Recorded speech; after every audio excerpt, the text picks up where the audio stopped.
Good afternoon, everyone. Thank you for joining part 2 of 4 in a series of health and wellness virtual speaker series with Louise Persichetti. Feedback from last Thursday's session was really positive, so thank you. Hopefully, you are all now slightly more aware of the impacts of stress and can improve mitigation techniques moving forward. The video link from part 1 was sent out for review, and this session is also being recorded for file. Today's workshop goes deeper into easy and practical ways to reduce stress, no matter where you are or what is causing it. Healthy habits are also covered, and I'm sure we can all benefit from a refresher on this one. Just a quick reminder to please mute your microphone and feel free to ask questions within the chat on the public sidebar. Without further ado, Laura, please take it away when you're ready. Thanks, everyone. Awesome. Okay, well, welcome back. Welcome to everyone who's here and everyone who might be watching this later. I hope you enjoyed the first week.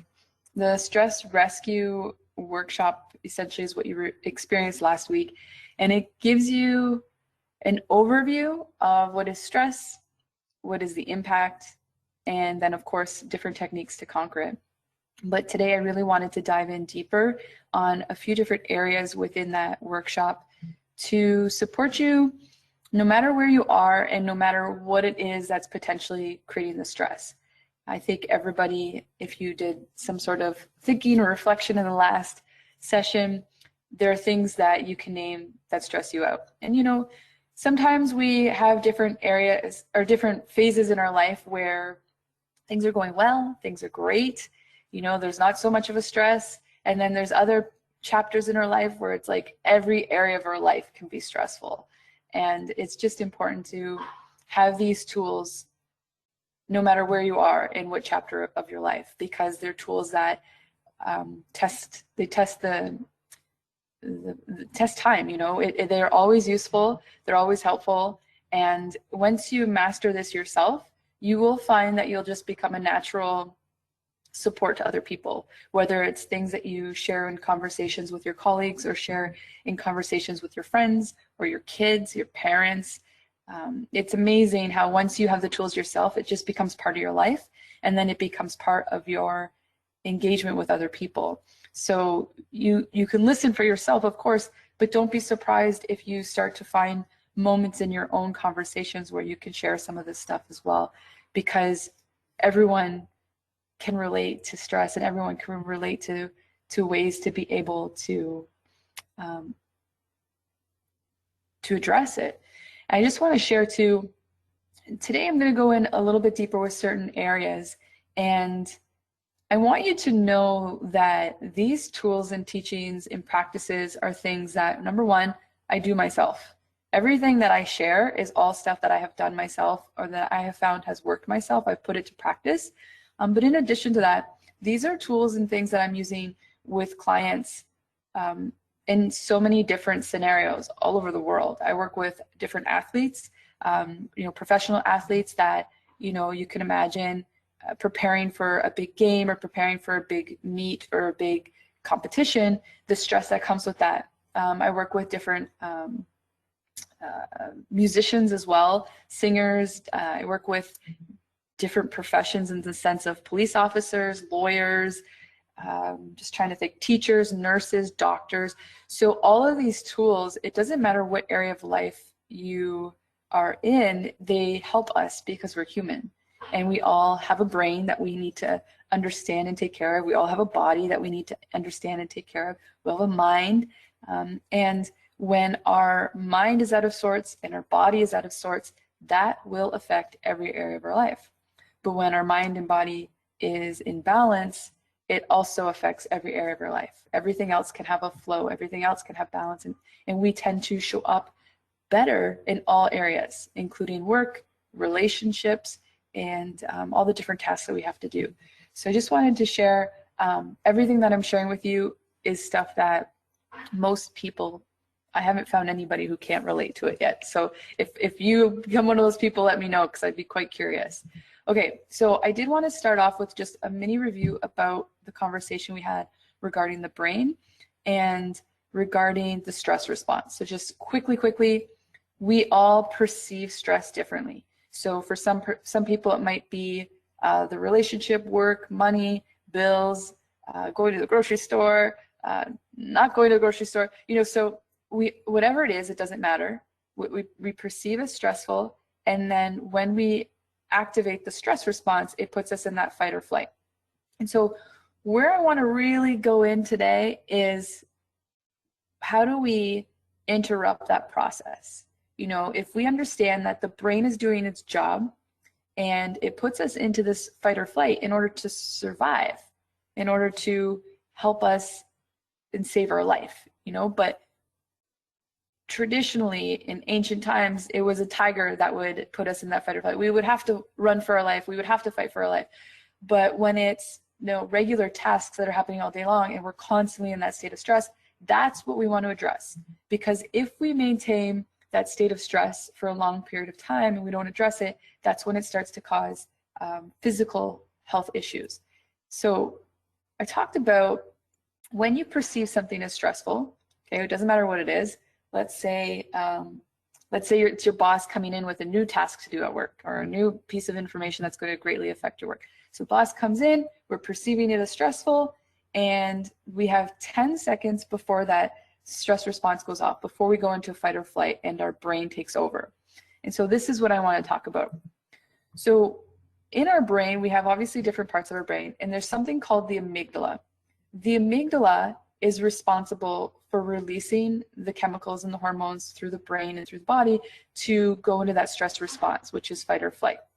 So the amygdala is doing its job. Threat is coming in, amygdala alarms are going off, chemical is being released, and that chemical goes through the brain and through the body. And like I talked about in the stress response, I don't want to get too much into it because it's repetitive, but your whole body reacts accordingly. Blood from the smaller muscles go to the bigger muscles so that you can get big and fast and loud, or not loud, but big so you can fight. The functioning of your organs changes because your body needs to be working on something else, which is fight or flight. So the amygdala's job is to release this stress response, to fire it off and set everything in motion. There's another part of the brain here that you'll see. It's called the hippocampus.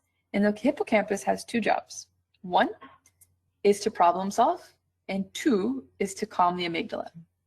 Now the hippocampus, like some people, can only do one thing at a time. So if it is working on balancing out the amygdala, it cannot problem solve. So usually when we go into a stress response, it's because we perceive something as a threat, and that's a problem. And then we try to solve that problem, but we actually cannot access the part of the brain that helps us to solve the problem because that part of the brain is busy. So we cannot access the part of the brain that helps us to problem solve. We cannot access the part of the brain that helps us with emotional regulation, and we cannot access the part of the brain that helps us with our intuition. So in the time of stress, where we need all of those things most, our brain is activating in such a way where we can't even access it. So it's really important to have this understanding, because then you can start to realize it's not really about you and your emotions or the other person or situation and what they're bringing forth. It's a brain situation. And if you could see it like that, then it's like, oh, before I address all of the problem or all of the emotions or all of the stuff within the situation, my first task needs to be to address my brain. So your amygdala is fired up, and the hippocampus is attempting to balance that out, and it's working to do that, and your whole body's into this whole piece, and it's kind of like, well, what do you need, right? So essentially you need a chill pill. Now, if it were that easy, I think everybody would be downing chill pills. However, I think a lot of people are attempting what they think might be a version of that, whether, if you're having a stressful day, finishing the day off with a drink or a glass of wine, or right now in Canada we have medical marijuana is now legalized, and so there's lots of different versions of this. However, what I want to introduce is not to necessarily rely on a substance or rely on something outside of you in any way that can create this chill pill solution that we are all looking for. So of course people turn to these things because we're stressed and all we want to do is just reduce that stress, right? Of course. And if it were that easy and just take a chill pill, whatever, but then we start to realize, like, if we start to tap into some of these habits, then we're not so productive in other ways, or it starts to affect our relationships, or it starts to affect us actually doing other things that we want to do in our life because of these other maybe not so helpful habits. Even though they help with stress, they might not necessarily be enhancing other areas of your life. And so before we hit up the chill pill, we actually want to look at the idea that we all need tools. We all need tools. You know, if you're going to build a house, you're going to have a variety of different tools. And not to say you're building a house and, you know, it's not the profession to build a house. However, your life is something that you're building. And I think I mentioned previously, you know, if you are going to hang up a picture frame, you might get a nail and a hammer. And you use that hammer to hammer in the nail so you can hang up the picture frame. You're not going to go and get a screw and use the hammer on a screw to hang up the picture frame, or get a nail with a screwdriver to hang up the picture frame. You want to be, but you know, the screwdriver, the nail, the screw, the hammer, all of these things are tools, and they all serve a purpose with specific things. And we need to actually understand, what are our tools? We need to build our own toolbox. And that toolbox is about building our life.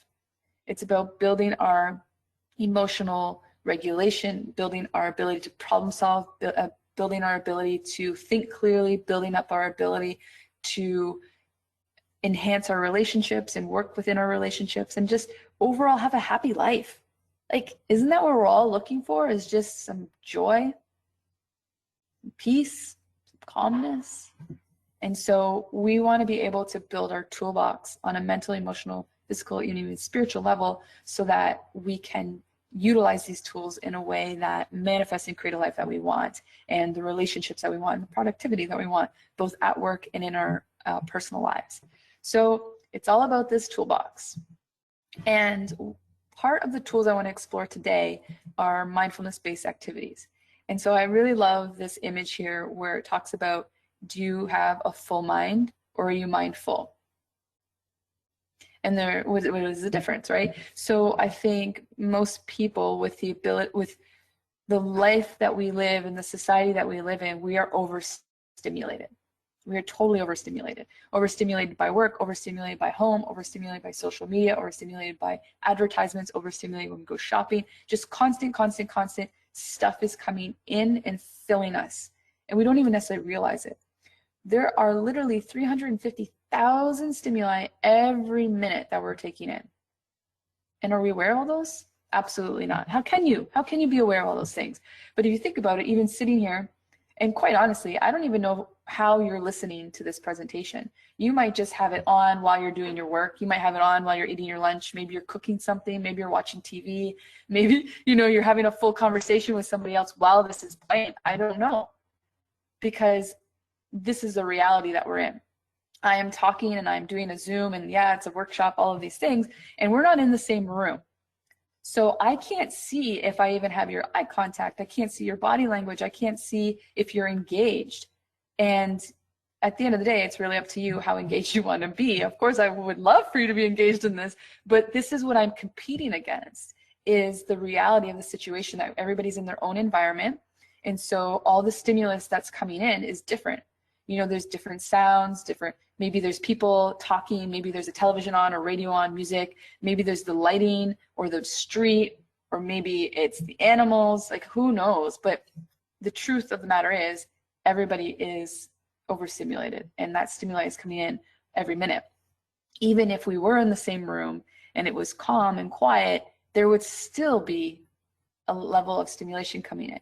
You know, colors, sounds, different things that you're taking in, you're not even realizing it. You know, like when you're hanging out with people, you're listening to their words, but you're also taking in their body language, you're taking in maybe what they're wearing, you're taking in how they're sitting, you're taking in the idea that you're hungry and what am I going to eat. So lots of stuff is going on in our mind no matter what we're doing. even when we're doing our best to be present and listen, be still. I mean, think about meditation. People struggle with meditation because you sit and be still and it's like, the mind just goes insane with like unloading.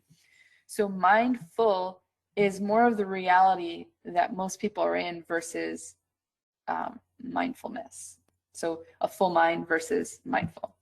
Now, I am a registered psychotherapist. I've written 2 books, and one of the books is called The Tired Nurse, and it really focuses on mindfulness-based practices and this concept of mindfulness. And one of the things I write about is I don't even like the word mindful. I don't like even using it because we have to be mindful of our words, right? And at the end of the day, we don't want a mind that's full.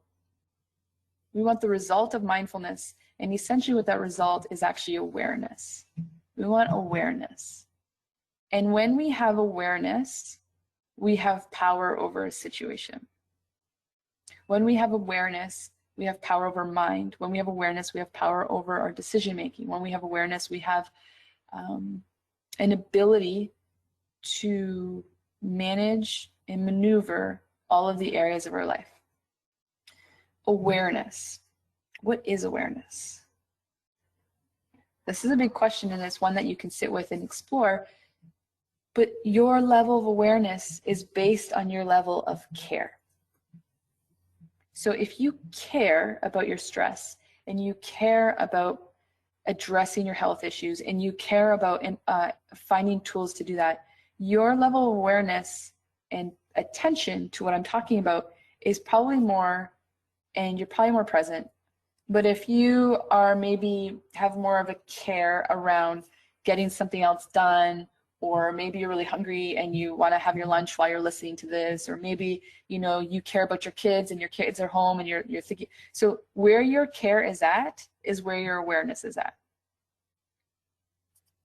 Do you know in the room that you're in how many light bulbs there are? Do you know in the room that you're in how many vents that there are? Do you know in the room that you're in what kind of drywall was used or what color paint it was used? Likely the answer is no, and likely the answer is no because you don't care. Who cares about how many light bulbs are in a room? Who cares about the vents? Maybe if you were an electrician, or maybe if you had to fix the vents, or maybe if you needed to renovate the room, yeah, your level of care around these things would be different, of course. But awareness is directly connected to your level of care about something. So think about it this way. I think everybody cares about their body to one degree or another. But do you think your level of care will change when your body starts to break down? So what I mean by that is, let's say you go and you do things and you maybe you exercise, maybe you don't, but you walk to get to places, you drive to get to places, you hang out with people, you hug them or you don't, maybe, I don't know, COVID, right? But you use your body in some way. Now, when your back goes out or your knee starts to hurt or you roll your ankle, do you think you're going to start to pay attention to your body a little bit more? Oh, my back hurts. Now all of a sudden your attention is at your back. Well, how did I do that? What did I do? Do I need to go to physio? Should I get a massage? Should I do some stretches? Like, oh, when something goes in the body, it sure as hell will get your attention and you will definitely care because you can't go and do the things that you want to go and do. You can't pick something up, or you can't lift something, or you can't play that sport or exercise in the same way or whatever, carry your own groceries. So when parts of your body start to go or have a struggle in some way, you will likely develop an awareness about that area of your body. And so usually in my field of work, I will work with people when that level of awareness comes to a crisis.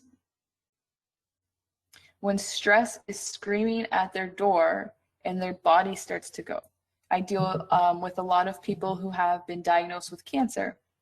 And you think when you get diagnosed with cancer, you're going to start to pay attention to what you're eating or how you're doing things or your energy levels? Yeah, your health becomes the #1 priority because it's at a risk.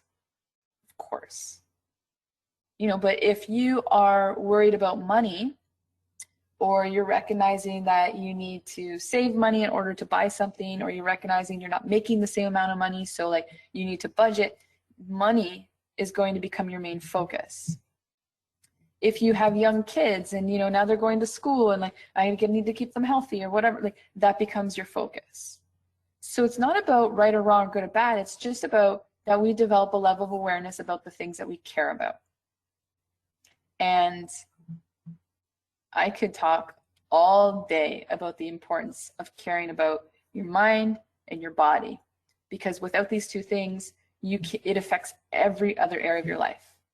And at some degree, I think everybody knows this. You don't need a lecture on how to take care of your health. You don't need a lecture that exercise is good for you or certain food is good for you. That information is out there in abundance. We're not at a lack of gyms or a lack of beautiful places to even walk outside. We are at an abundance of that. We're at an abundance of information. But tell me, why don't we make it a priority? And some people do. Good work if you do. Awesome. It's usually when it's at a risk where we start to make it a priority.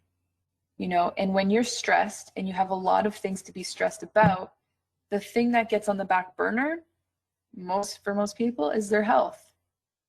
Because money becomes the thing, or the kids become the thing, or the parents become the thing, or the work becomes the thing, and everything else becomes more important than the mind and the body.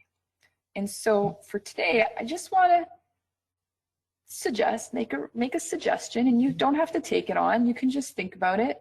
But I suggest, what would it look like if that became your priority? What would it look like for you to develop a little bit more of a care around where your mind is at, how your mind is functioning, how your body is functioning, how your emotions are functioning? What would that look like for you? For some people, it might be a huge jump. For some people, it's like, well, for the most part, I pretty much do that. But yeah, maybe I could do a little bit better in this, or maybe pay more attention to that. Of course, because the truth is we're human and there's always space to improve. Always. Doesn't matter if you are killing it. There's always space to improve. And awareness of how our mind is functioning, awareness of how our body is functioning, awareness about these things is a level of care. You need to care about your mind. You need to care about your body. And if you don't care about it, the truth is nobody else really does either. People love you. People care about you. People will do things to help you, but they have their own stuff to worry about. They have their own stuff to deal with. They can't care about how your mind is functioning. They can't care about how your organs are functioning. They can't care about if you're able to lift stuff or not. They might care, oh, your back went out, like, how you doing? Are you feeling better? Okay, great. Guess what happened to me? That's the reality of what we're dealing with our relationships. Like, it's not a priority to anybody else. And it has to become a priority to ourselves. Because at the end of the day, you're the one that rests your head on your pillow. You're the one that wakes up. You're the one that's with you in the car when you're driving from point A to point B. You're the one that is, in the shower thinking about the day. You're the one that is managing all these different areas of your life. And if you don't care, that will affect every area of your life. So awareness is caring. But what to care about? What to care about? If you're into sports, you're probably aware of how the sport teams are doing. If you're into politics, you're probably aware of different things going on in politics. If if you care about, I don't know, if you have young kids, your awareness about that world is different than somebody who has full-grown kids or teenagers. Just your level of awareness is based on what you care about. I know I'm talking a lot about this, but it's important to talk about it because it will change your life if you start to become aware of what you are aware of. And if I just came on here and was like, okay, let's all do meditation, everybody. Let's all talk about mindfulness. It's just, first of all, that's boring. And second of all, it doesn't land the same. Because what I'm talking about is your life. I'm talking about your life. And if you don't care about your life, what else is there to care about? Now, with that being said, some people have a lot of stressful things going on and life is looking pretty shitty. If you look outside, you know, there's a lot of stuff going on out there that's just insanity. So some people don't care about life right now. Some people are losing hope. Some people are losing connection to the joy in life. And that's why I do what I do, because we need to wake up and recognize that there is still good in the world. We need to wake up and recognize that there is still something to live for. Yeah, maybe our lifestyles are changing. We can't travel to Mexico this winter or whatever, but there's so much that we can be grateful for, and there's so much that we can live for, and just shift our awareness a little bit so that we can bring joy into the circumstances that we're in, no matter what those circumstances are. And I mean that. I work with some really challenging situations. I've personally been in some challenging situations, and it doesn't matter. When you start to apply these tools, you can conquer these things. And I really want to invite you, if you're someone who's really struggling right now, please reach out. Please reach out. And if you know somebody who's really struggling, reach out to them. Because where people go in the mind can be a very, very dark place. And I think everybody can relate to being in some chapter in their life where they find themselves in a very, very dark place in their mind, where there's no hope, there's no motivation, there's no desire, there's no purpose or joy. Joy feels like it's a very lost thing. And when you jump on social media and you see these people with their smiling family and this new house and this new car and, you know, all of this surface stuff that people are posting about, you don't see what goes on between those pictures. You don't see the yelling and the screaming or the bills or the stress or the lost job. We don't see it. Nobody posts about that. But life is happening, and life is a struggle at times, but it's not all a struggle.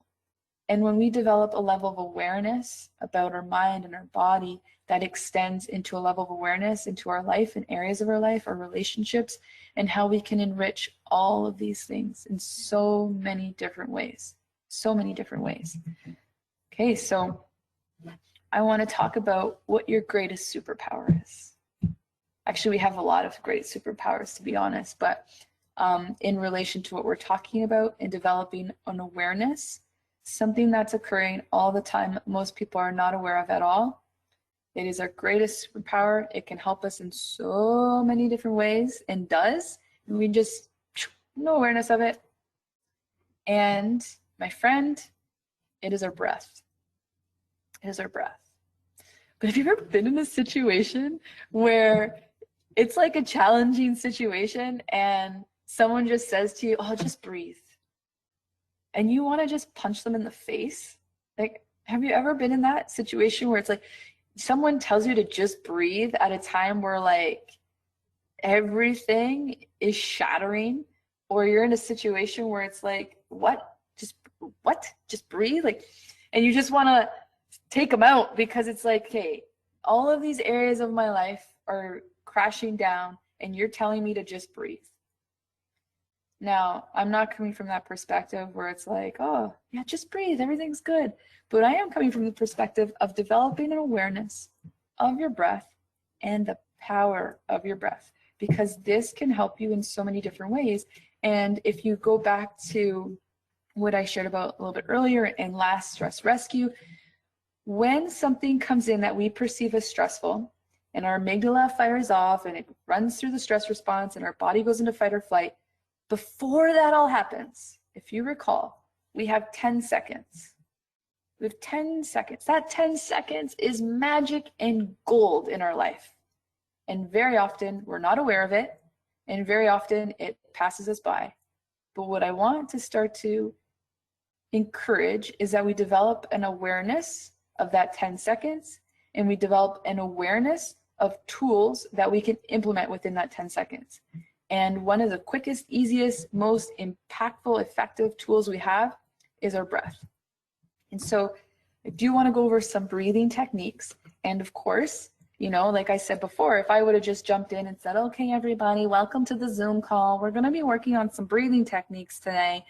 it would just be like, you know, you would for sure have some sitcom playing in the background or watching TV or, you know, making a sandwich for lunch for sure. But I really wanted to anchor in this idea of how important this is and how much it can really change your life if you start to pay attention to these little things that make a massive difference. And so I don't know if anybody plays golf. I don't even know who's on this call, to be honest, or who's listening later, but you know, welcome, welcome, welcome. Pleasure to share this time with you. And if you are a golfer, even if you're not a golfer, I'm not a golfer, but I know one thing about golf, and it is this. When you hold the club, the way in which you hold the club, you could shift your hands in single inch, all right? Just so tiny. And that small shift of an inch can take the ball from going in a straight line to going in a total 45, 90 degree angle and just take it completely in a different direction. So that small little shift can take that ball into an entirely different direction.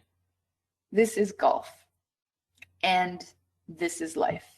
You can do small, tiny shifts that can massively change your life in the direction in which you're going. And that small, easy to do shift that you can start to think about and integrate is working with breathing techniques. Because why? It's with us wherever we go. It doesn't cost anything. It's no matter where we are, no matter what we're facing, it's there, or else we're not alive. And if we start to actually pay attention and care and develop an awareness about our breath, we can start to use it in this way of being our greatest superpower. We can use our breath in a way that gives us power and supports us in every situation that we're in. And for most people, don't even fully utilize their breath capacity. When someone says to you, just breathe, where do you breathe from? Do you inhale through your nose or your mouth? Are you breathing from the chest? Are you breathing from the diaphragm? Are you breathing from the stomach? Most people, if not trained or brought the awareness to it in some way, whether it's through singing or swimming or meditation or yoga, most people don't even know where they breathe from. And most people likely breathe it very shallow from the chest. So what that means is you're not actually using your fullest breath capacity. You're not even fully living in a sense. And so we're going to explore a few different techniques. The first technique, which is super simple and one that I always introduce and start with when I'm teaching meditation classes, is the cleansing breath.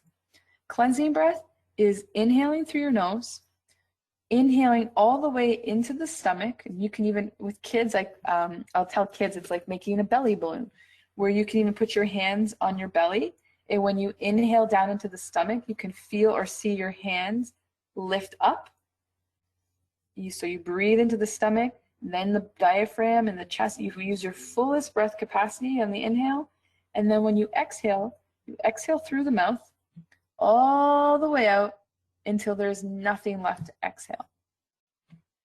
So inhaling nice and deep, filling up the belly, the chest, the lungs, using the fullest breath capacity, and then exhaling through the mouth all the way out until there's nothing left to exhale. This cleansing breath can be done, even just 3 inhales and exhales can interrupt that 10 seconds like this. It's amazing. You know, if you are, let's say you have a meeting and maybe you're stressed about a presentation, or you're stressed about what the meeting is about, or if there's going to be an announcement, you know, just sitting in your chair and doing cleansing breaths before you go into the meeting, game changer. Huge game changer. You're going to the grocery store. The collective consciousness right now is in a frenzy of anxiety and panic and stress. And are you going to jump in on that wave and be stressed too? Or can you focus on your breathing? Cleansing breaths. You're waiting in line, everybody's impatient, they're looking at their watch, they're checking their phone, they're looking for the next line to open up. Why is there not enough clerks here? Blah, blah, blah, blah, blah, blah, blah, blah, blah. Good time to be breathing.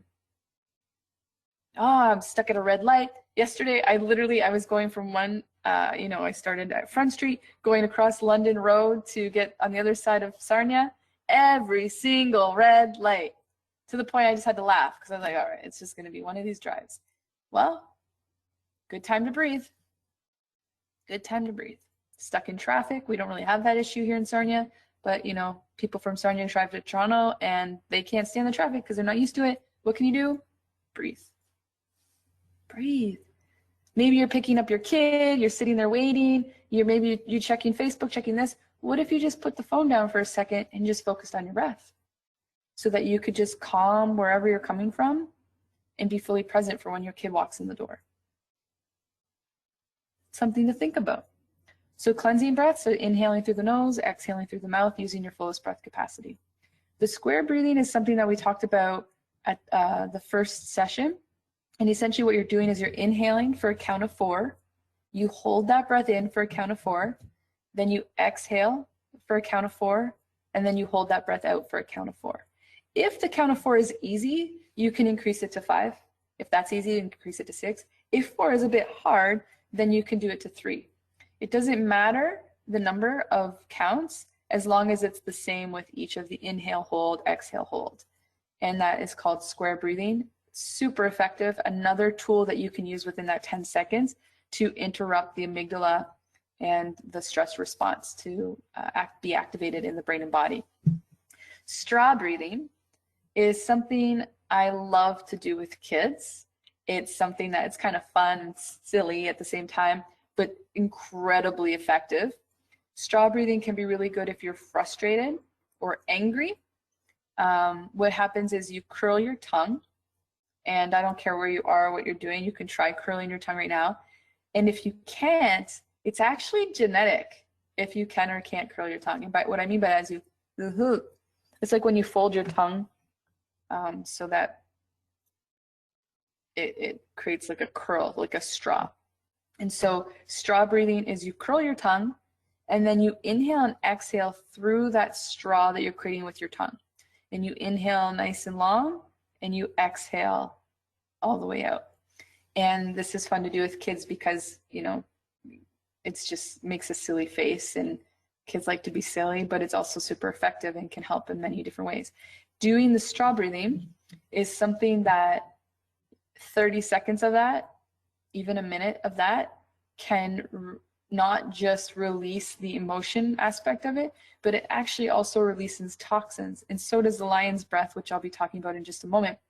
Lion's breath, straw breathing, you might actually feel the taste of your tongue change because it's releasing toxins. So straw breathing, I'll just demonstrate that really quickly. You curl your tongue, inhale deeply in, and exhale all the way out, but the air is going through the curl of the tongue. And if you cannot curl your tongue, that is a genetic thing, and so maybe you want to try a different breathing technique. Okay, so curling the tongue, inhaling deeply and exhaling.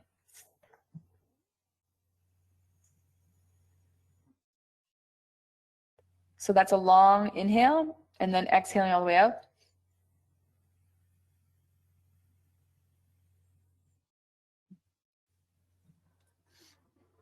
So it's long inhales, long exhales. And you'll find when you're doing this, you can feel almost lightheaded because of the way you're bringing and working with the oxygen and the way you're breathing. Really powerful tool. Lion's breath is also fun to do with kids. It is essentially panting like a dog, but pumping your breath from the stomach. So you're pumping at the stomach, and there's different yoga techniques, different even singing warm-ups and stuff like that incorporate something similar to this. So you pump at the stomach and your tongue is out, and you literally look like a dog that just ran after the ball 10 times and is taking a break and is panting, and it's pumping the air from the stomach and releasing the breath while the tongue is out. And like I said previously, the toxins will be released. So lion's breath is really good with releasing toxins. It's also good with releasing stored up emotion. If you're feeling stressed or frustrated, really good to do lion's breath. It can be really good as a warm-up to do some form of different exercise, and it's just really, really powerful. And so even though I'm talking about these different techniques, and I can share, oh, it's this benefit and that benefit and blah, blah, blah, blah, blah, you won't actually know what I'm talking about unless you try it. You know, you won't actually be able to indulge in the benefits of these things without trying it. And so I'll tell you a little story. One time I was driving, and I can't remember what was going on, but I was like really frustrated about something. I was just like, and I was getting red lights again. I don't know what this red light thing. And I'm driving, and I started doing the lion's breath while I was at an intersection. And so I'm sitting there, and like, this is what it looks and sounds like. You're literally, your tongue is out and you're pumping at the stomach. So it's like, and I turn and look, and right beside me, the other car is looking over at me while I'm sitting there panting like a dog, doing lion's breath. And I just was like, oh dear God. And I just started laughing, and, you know, really couldn't go anywhere. This person was perplexed, and I was just in a space of like, can't believe I just got caught doing lion's breath in my car. But super effective, one, for the breathing, but two, because of the laughter. You know, we really underestimate laughter and humor, but that's a huge outlet for us. When you're super stressed, sometimes you just need a good cry, and sometimes you need a good laugh. Both are outlets and both are super effective. Okay, so nostril breathing is something I want to talk about as well. And before I do, I just want you to kind of take a moment and see if you can pay attention and develop an awareness of what nostril you're breathing out of. What nostril? And maybe you've never been asked this question before. Maybe this is the first time you've ever considered that you might be breathing in one or the other. So the truth is, we only breathe through one nostril at a time, and our body naturally shifts what nostril we're breathing out of. Unless you develop such a level of awareness about your breath that you learn how to change your nostril breathing yourself. Now, you might not want to develop that level of awareness of your breath. I get it. You got things to do. However, if you're dealing with certain issues, you might want to consider this as one of your tools, and I'll tell you why. If you have an issue with sleeping at night, which is a big issue. A lot of people struggle with sleep. Often it's because they're thinking or worried about something, or maybe they've been overstimulated and it's just hard to get the mind and the body to relax. And people will lay awake for hours sometimes not being able to sleep. What do? They try watching TV, they try watching a show, maybe they try to listen to music so that that can help them fall asleep, and for some people it works. But essentially what that does is it is an input of stimulation again. You know, using your phone right before bed, and that the lighting and the blue, like it affects our brain and it affects our ability to rest. And so taking breaks from these screens is really important, even if it is listening to the TV. Oh, that's how I fall asleep. Okay, you know, you got to find the things that work for you. I'm only suggesting this tool if you are struggling with sleeping. You know, some people will look to melatonin, some people go to their doctor, ask for sleeping pills, and all of these things are just a variety of tools to play with. If you struggle with sleep, one of the breathing techniques you can try to do is actually plug with your, with your finger, you plug your right nostril and you breathe long, deep inhales through the left nostril. So it's like this.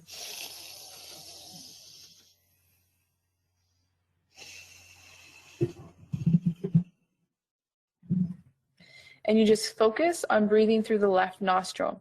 And what this does, it stimulates the part of the brain that relaxes. It calms the brain, it calms the body. This is an ancient Ayurvedic tool taught in various yoga meditation classes, but you plug your right and breathe through the left. So I remember this by thinking, if I need sleep, I breathe through the left nostril. If I need sleep, I breathe through the left nostril. Now, 2 o'clock in the afternoon, a lot of people experience an energy dip. What do? Good time for Tim Hortons. Good time for coffee. And so to get a boost of energy, most people will either eat something or have a coffee or an energy drink of some sorts to boost their energy because their energy has dipped. If you are someone that can relate to this and you feel like there's times in the day, it doesn't have to be 2 o'clock in the afternoon, maybe it's in the morning or maybe it's later in the evening, you need another boost of energy, what you can do is actually plug your left nostril and breathe through the right. Long inhales, or you can even breathe in a rapid speed of, and it looks and sounds like this. And again, you're pumping at the stomach and breathing rapidly through the nose. But plugging your left nostril, breathing through the right, stimulates the part of the brain that activates that energy boost. And so you don't have to rely on an exterior substance to get that energy boost for yourself. I am not saying coffee is bad. I am not saying substances are bad. I am not here to tell you what to do. I am not here to judge whatever tools you have. I'm simply introducing other tools that you can add to your toolbox, and consider the power of your breath in integrating that into your life in a way that will help you, in a way that will utilize your brain and your body to its fullest capacity so that you can do what you need to do and you don't have to be stressed about it, because we want to eliminate or reduce the amount of stress in our life so that we can be operating at our fullest capacity. If we are using our brain to its fullest capacity, it will allow us to access areas of life that very few people are even thinking about considering or tapping into. If your brain is not on an overload of stress, what can the brain do? It's fascinating to think about. Our brain has the energy to light up a whole city, but we tend to focus on one little thing. Oh, this pen, it's black. I like writing with blue pens. I can't believe I have a stupid black pen. I want a blue pen. Where did my blue pen go? This pen doesn't even write properly. And we put so much focus on something so small and tiny like a pen. And our brain has the capacity to light up a whole damn city. Yet our focus goes on small, minute things like this, and it could ruin people's days sometimes. That they ran out of their favorite blue pen, that someone else is drinking out of their favorite coffee cup, that someone didn't change the toilet paper roll, that someone didn't put the towel back where it's supposed to be, someone walked through the house with muddy shoes, someone didn't put the keys where they belong, someone didn't finish the report, someone didn't send that email, someone didn't answer their phone.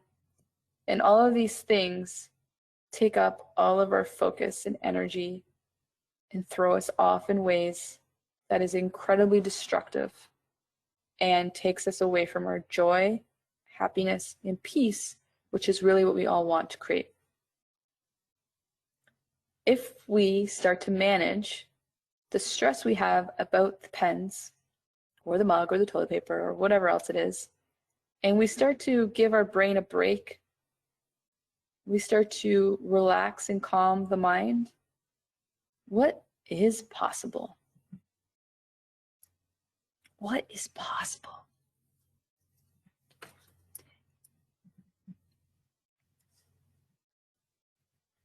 That's the kind of world I want to live in. One that looks to that question, what is possible? And the truth is, our imagination is also one of our greatest superpowers. And our imagination is something that we rarely utilize. It's something that we're told that when we're kids, oh, it's just your imagination. Oh, you know, get back to reality. That's just your imagination. Whatever, right? We are programmed to shut down the imagination. But the truth is, everybody's already using their imagination. In fact, people who worry have really great imaginations. People with high anxiety and worry imagine really significant things.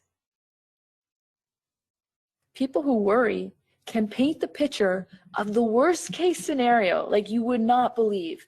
And what if this happens? And what if that happens? And then this is going to happen. And then that's going to happen. And they paint a whole picture with their imagination. Then what happens? When you are in a state of worry and you see that picture so clearly, you start to experience anxiety, start to experience stress. Whatever it is, isn't even happening right here and now, but your imagination has taken you in this world that you've envisioned, and you utilize your imagination in such a way to work with it with worry instead, and you generate so much anxiety. What a waste of an imagination. What a waste of time and energy. What a waste of the power that we can use our mind and brain for. And if you think I'm just talking junk, look around you. The chair that you're sitting at, the computer in front of you, the structure in which you are sitting in, all began in someone's mind first. It was all just an idea. You know, the chair. Someone thought, I'm going to create something to sit on. How can I make it comfortable? How can I make it practical? What materials should I use?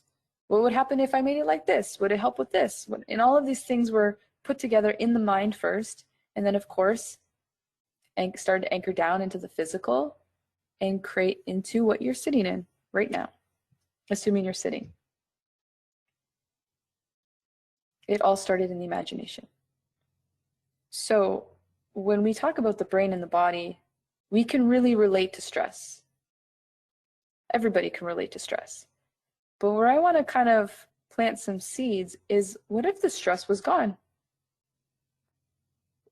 If you weren't using your mind to worry, you weren't using your imagination to worry, and you could utilize it in such a way to create what you want in your life, what would that look like? The power of the mind and the brain is so significant. And, you know, there's so many studies to back this up now. And really, this has been part of, you know, ancient lineages for thousands of years to help utilize humanity.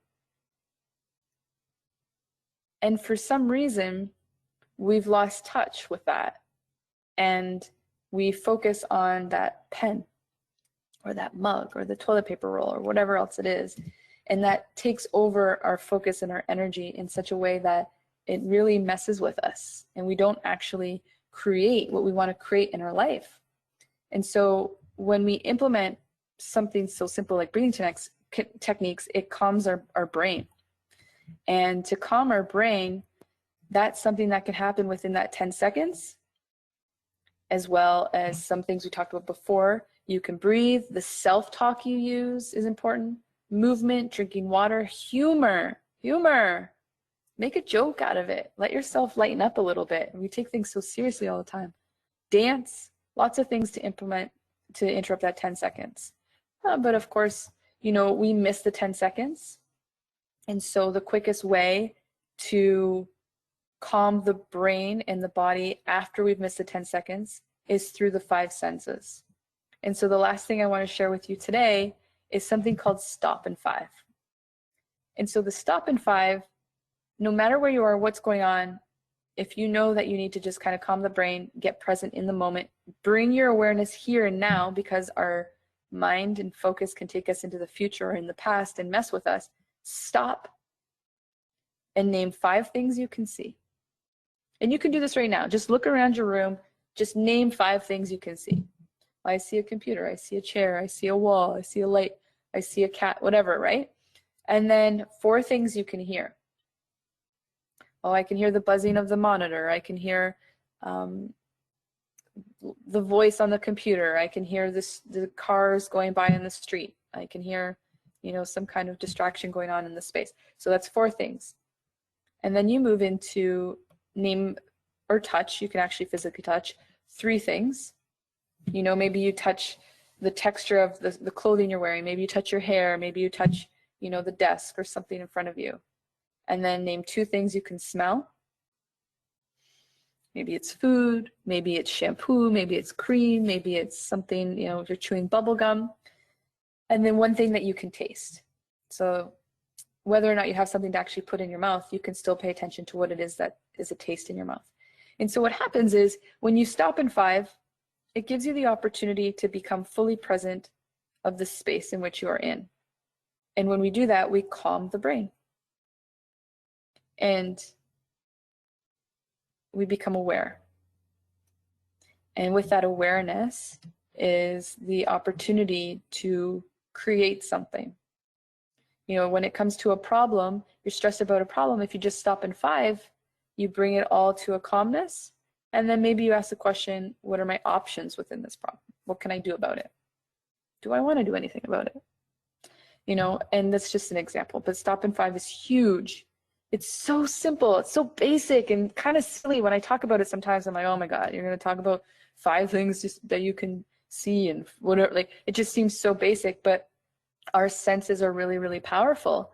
And when we actually start to work with our senses, and most people who teach mindfulness-based activities don't even tap into this next level, but our 5 senses not only calms the brain and the body, but it helps us to connect to our intuition.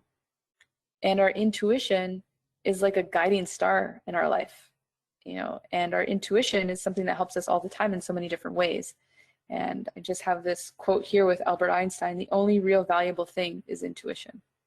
And you think about your life, you think about decisions you make, and how often you rely on that, you don't even realize it. And intuition comes in different ways. There's clairvoyance, the ability to see; clairaudience, the ability to hear; clairsentience. People with clairsentience, they just know. They just get a gut feeling.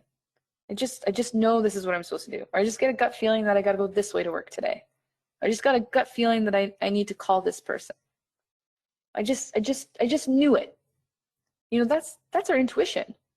And nobody really talks about our intuition and the power behind it and how it helps us in so many different ways. And when we start to actually address stress, manage stress, understand the brain, understand the body, then we can start to tap into these things like our intuition, our imagination, our ability to manifest anything we want in our life. When you set your mind towards something, that you can create whatever it is you want to create. And part of the tools that help with that is relaxation and being able to relax the body. Max meditation is a system that I use and I teach weekly. If you're interested, and just let me know if you're interested, and you can just come, no charge. Just come and sit in on a class and experience the process of relaxing, giving the mind to an opportunity to release all of the subconscious, all the stimuli that comes in, and then being able to just be still and quiet and developing that muscle, because it goes against the grain of our society to be calm, still, and quiet, because everything else is so loud and busy, distracting. And so to develop this other muscle can give us an extreme power and ability to manage our life, to maneuver our life, and to create a life that we want to create.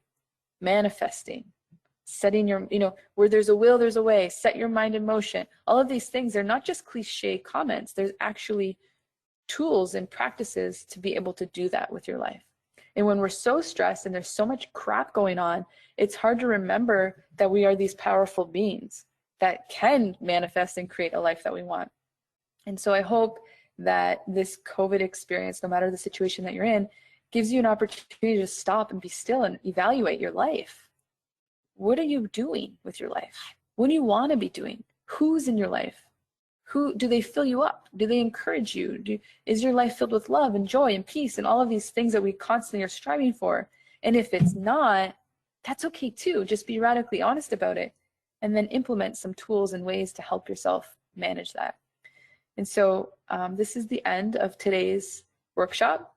I really hope that you were able to pull in some techniques, some perspective.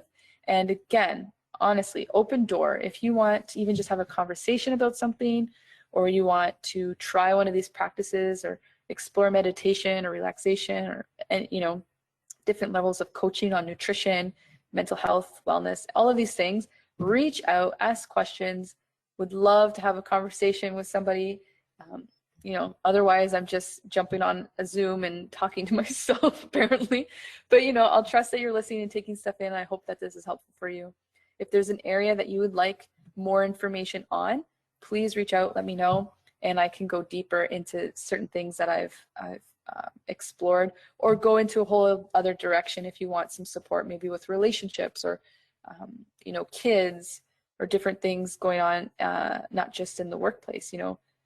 As employees, as colleagues, when all the areas of your life are in balance, you show up better to work. And so I'm here to be able to support you no matter what area you want to look at.